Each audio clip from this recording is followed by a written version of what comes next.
नमस्कार मंडळी, कसे आहेत? सोपी रेसिपीमध्ये तुम्हा सर्वांचं खूप खूप मनापासून स्वागत आहे.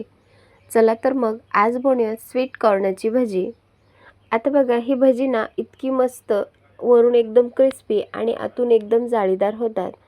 खायला इतके कुडूम कुडूम ही भजी झाली आहेत ना, तर तुम्ही सुद्धा ना आता हे स्वीट कॉर्नची भजी नक्कीच बनवून पहा. कारण मार्केटमध्ये भरपूर सारे स्वीट कॉर्न आलेले आहेत. तर तुम्ही सुद्धा नक्कीच अशी ही स्वीट कॉर्नची भजी बनवू शकता. यासाठी ना आपण सोड्याचा वापर केलेला नाही. अगदी घरामध्ये जे साहित्य उपलब्ध आहे ना, त्यामध्येच ही स्वीट कॉर्नची भजी बनवून तयार होतात. रेसिपी शिकायची असेल तर व्हिडिओ शेवटपर्यंत नक्की बघा. आणि जर कुठल्याही क्षणी तुम्हाला व्हिडिओ आवडला असेल तर प्लीज माझ्या चॅनलला सबस्क्राईब करा, लाईक करा, सोबतच बेल आयकॉनवर क्लिक करा आणि माझ्या रेसिपी तुम्हाला कशा वाटतात मला नक्की कमेंट करून सांगा. चला तर मग रेसिपीला सुरुवात करूया. आता स्वीट कॉर्नची भजी बनवण्या अगोदर सगळ्यात अगोदर इथे मी एक वाटण करून घेणार आहे. 20 ते 25 आपण लसणाच्या पाकळ्या घेतल्या होत्या. सोबतच 2 चमचे जिरं घेतलं आणि हे वाटण करून घेऊयात. आता बघा, स्वीट कॉर्नची भजी बनवण्यासाठी इथे मी 1 वाटी स्वीट कॉर्न घेतलेले आहेत. तर एक मका घेतली, त्याचं बी असं सोलून घेतलेलं आहे आणि साधारण माझ्याकडे असे हे वाटी भरून स्वीट कॉर्न झालेले आहेत. आता बघा, हे स्वीट कॉर्न आहेत म्हणजे जे बाजारामध्ये भरपूर प्रमाणामध्ये हे स्वीट कॉर्न आलेले आहेत ना, तेच घेतले आहेत. आता ज्या भांड्यामध्ये आपण जिरं आणि लसूण वाटून घेतलं होतं ना, त्याच भांड्यामध्ये आपल्याला हे स्वीट कॉर्न टाकून घ्यायचे आहेत. आणि आता यामध्ये आपल्याला अजिबात पाणी टाकायचं नाही. तर हे अगदी जे वाटण आहे ना, ते दरदरीत वाटून घ्यायचं आहे. म्हणजे याची आपल्याला ना पेस्ट करायची नाही. हलकंसं यामध्ये एखादं जे मक्याचं बी आहे ना, जरी राहिलं तरी काही हरकत नाही. इथे बघा, आपण अगदी असं दरदरीत हे मक्याचं वाटण करून घेतलंय. आता हे वाटण आपण एका बाउलमध्ये काढून घेऊयात. तुम्हाला किती प्रमाणामध्ये भजी बनवायची आहे ना, त्यानुसार तुम्ही इथे हे स्वीट कॉर्न घेऊ शकता. आता यामध्ये काही सुके मसाले ॲड करूयात. तर अर्धा चमचा हळद पावडर टाकून घेतली. 1 चमचा बेडगी मिरचीचं लाल तिखट टाकून घ्यायचं. तिखटाचं प्रमाण तुम्ही तुमच्या आवडीनुसार कमी जास्त करू शकता. 1 चमचा ओवा टाकून घ्यायचा. चवीपुरतं यामध्ये मीठ टाकून घ्यायचं आहे आणि भरपूर सारी बारीक चिरलेली कोथिंबीर टाकून घ्यायची. आता यामध्ये आपण पीठ ॲड करणार आहोत. तर इथे मी 4 चमचे बेसन पीठ ॲड केलं. जे आपण रेग्युलर चणा डाळीचं पीठ वापरतो ना, त्याच पिठाचा वापर केला आहे. आणि बघा, इथे मी 3 चमचे कॉर्नफ्लॉवर वापरणार आहे. यामुळे ना आपली भजी जी आहेत ना, अगदी कुरकुरीत व्हायला मदत होतात. हाच तो खास पदार्थ आहे की आपली भजी यामुळेच अगदी अशी कुरकुरीत होतात. आता बघा, यामध्ये आपल्याला अजिबात पाण्याचा वापर करायचा नाही.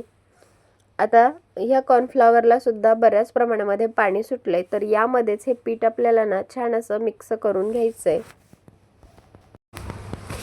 मी ना इथे अजिबात पाण्याचा वापर केला नाही.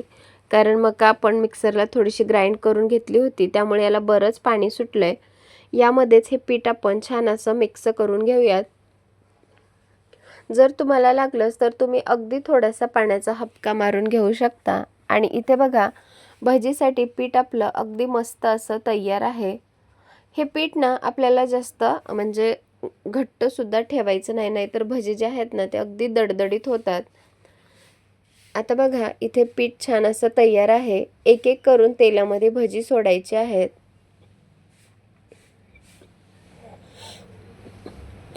आता भजी तळण्यासाठी ना मी गॅसवरती ऑलरेडी तेल गरम करण्यासाठी ठेवले. ही भजी तळत असताना ना तेल थोडंसं चांगलंच तापवून घ्यायचं आहे. म्हणजे अगदी मध्यम आचेवर तेल तापवायचं नाही किंवा अगदी कडकडीत धूर निघेपर्यंत सुद्धा तापवायचं नाही. थोडंसं मध्यम तेल तापवून घ्यायचं आणि मगच यामध्ये आपल्याला ही भजी तळायची आहेत. आता थोडंसं यामध्ये पीठ टाकून पाहूयात. तर बघा, पीठ पटकन वर आले. तेल आता चांगलं तापले. एक एक करून तेलामध्ये ही भजी सोडून घेऊयात. आता कढईमध्ये ना जेवढी बसतील ना तेवढी भजी तेलामध्ये सोडून घ्यायची. आता बघा, ही भजी तळत असताना ना थोडंसं आपल्याला काळजी घ्यायची आहे. कारण यामध्ये एखाद्या ना मक्याचं बी राहिलेलं आहे, तर ते अंगावर सुद्धा उडून येण्याची शक्यता असते. त्यामुळे थोडंसं लांब थांबूनच ही तेलामध्ये भजी सोडायची आहेत. इथे बघा मी सर्व भजी तेलामध्ये सोडून घेतली आणि आता थोडा वेळ झाला की याला हलकसं हलवून घ्यायचं आहे. बघा भजी अगदी मस्त अशी सेट झाली आहेत आणि आता आपल्याला थोडीशा हाय फ्लेमवरच ही भजी ना अगदी कुरकुरीत होईपर्यंत तळून घ्यायची आहेत. इथे बघा भज्यांचा रंग बदललाय आणि मस्त असा भज्यांना ना कुरकुरीतपणा सुद्धा आलाय. आता भजी आपण तेलामध्ये छान अशी ढवळून घेतली. दोन्ही बाजूने सुद्धा अगदी मस्त अशी ही कुरकुरीत भजी तळून तयार आहेत. ही भजी ना आता आपण झाऱ्यामध्ये काढून घेऊयात. आणि बघा जे एक्स्ट्राचं तेल आहे ना ते पूर्णपणे आपल्याला निथळून घ्यायचंय. आता इथे मी एक बॅच तुम्हाला अशी तळून दाखवली ना, तर दुसरे जे राहिलेलं आपलं पीठ आहे ना ते सुद्धा अशाच प्रकारे तळून घ्यायचं आहे. भजी बघा किती मस्त दिसत आहेत, इतकी क्रिस्पी झाली आहेत ना. चला तर दुसरी सुद्धा बॅच मी तुम्हाला तळून दाखवते.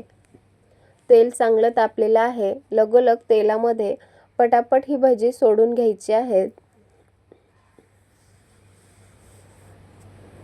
अगदी 5 ते 10 मिनिटांमध्ये हे आपल्या भजी तयार होतात आणि इतके क्रिस्पी झाले आहेत ना, एकदम कुडूम कुडूम खायला लागतात.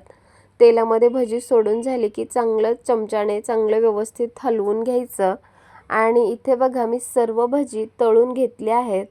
दिसायला तर खूपच मस्त दिसत आहेत, शिवाय चवीला तर इतकी भन्नाट झाली आहेत ना. तर तुम्ही सुद्धा ना एक वेळेस अशी ही स्वीट कॉर्नची भजी नक्की बनवून पहा.